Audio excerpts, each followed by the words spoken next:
আসন্ন ঈদ যাত্রায় ঢাকা চট্টগ্রাম ঢাকা সিলেট মহাসড়ক ও এশিয়ান হাইওয়ে সড়কের নারায়ণগঞ্জ অংশের 10টি স্থানে যানজটে দুর্ভোগে পড়তে পারে ঘরমুখী মানুষ। এ বিষয়ে বিস্তারিত জানাতে এশিয়ান হাইওয়ের মদনপুর থেকে সরাসরি যুক্ত হচ্ছেন প্রতিনিধি হাসান মজুমদার বাবুল। বাবুল, আপনার কাছে এ সম্পর্কে কি তথ্য আছে আমাদেরকে জানাবেন।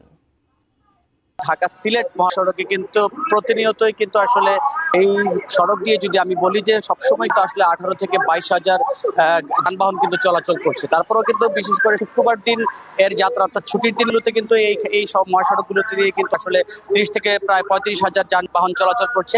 আর ঈদ আসলে কিন্তু ঘরমুখী মানুষের যে একটা চাপ চট্টগ্রাম মহাসড়ক এবং ঢাকা সিলেট এবং এশিয়ান হাইওয়ে দিয়ে কিন্তু প্রায় লক্ষাধিক যানবাহনের চলাচল করে। তো এই গাড়িগুলো যানবাহনের যখন একটি চাপ থাকে তখন কিন্তু মহাসড়কের যে দুপাশে যে অবৈধ স্থাপনাগুলো রয়েছে এবং পাশাপাশি যে আপনি যদি বলি যে মহাসড়কের যে দুপাশ দিয়ে নিষিদ্ধ যে থ্রি হুইলার গুলো রয়েছে সেগুলো কিন্তু চলাচল করে এবং 3 চাকার যে বাহনগুলো রয়েছে সিএনজি এবং লেগুনা যে গাড়িগুলো আসলে নিষিদ্ধ রয়েছে সেই গাড়িগুলো চলাচলের কারণে কিন্তু যানজটের আসলে মাত্রাটা কিন্তু বেড়েই চলে। এছাড়াও যদি বলি যে ঢাকা চট্টগ্রাম মহাসড়কের ঢাকা সিলেট মহাসড়কে কিন্তু 4 লেনের কাজ চলছে।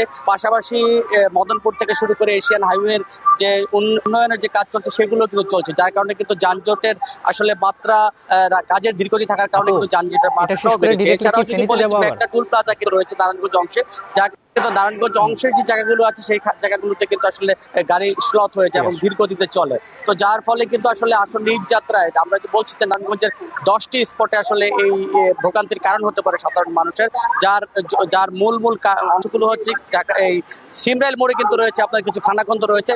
সিমরাইল মোড় সহ বিভিন্ন জায়গায় খানাখন্দ থাকার কারণেও কিন্তু আসলে এই যানজটের সৃষ্টি হতে পারে। আমরা আসলে স্থানীয় যারা রয়েছেন অর্থাৎ যাত্রী এবং চালকদের সাথে কথা বলেছি, তারা আসলে বলছেন যে আসলে প্রতিবারই আসে এই সমস্যাগুলো তাদের থাকে এবং বাড়ি যেতে অর্থাৎ ঘরমুখী মানুষ যখন বাড়ি যায় তখন কিন্তু আসলে তারা অবর্ণনীয় দুর্ভোগ পোহান। তো সেক্ষেত্রে কিন্তু আসলে এই কাজগুলো হয়ে উঠছে না। তারা বলছেন যে মহাসড়ক দিয়ে কিন্তু প্রচুর গাড়ি অর্থাৎ হিউম্যান হলার বড় বড় যে যার কারণে কিন্তু যানজটের সৃষ্টি হয় এবং পাশাপাশি যেই নিষিদ্ধ যে গাড়িগুলো রয়েছে সেগুলো আসলে চলাচলের কারণে কিন্তু যানজটের পাশাপাশি কিন্তু দুর্ঘটনার আশঙ্কাও কিন্তু থেকে যায়। তো সচেতন মহল যেটি বলছে যে আসলে দ্রুত এর আসলে পদক্ষেপ নেওয়া উচিত। এছাড়াও আমরা সড়ক জনপদের যিনি কর্মকর্তা রয়েছে তার সাথেও কথা বলেছিলাম, তিনি আমাদেরকে বলছেন যে আসলে তারা মহাসড়কের যেন মানুষ যেন নির্বিঘ্নে চলাফেরা করতে পারে, ঈদ যাত্রায় যেন মানুষ যেন স্বস্তির ঈদ করতে পারে, সেক্ষেত্রে তারা কিন্তু আসলে ব্যবস্থা গ্রহণ করা রয়েছে এবং যেই সমস্যাগুলো রয়েছে সেগুলো সমাধানে তারা আসলে চেষ্টা করছে।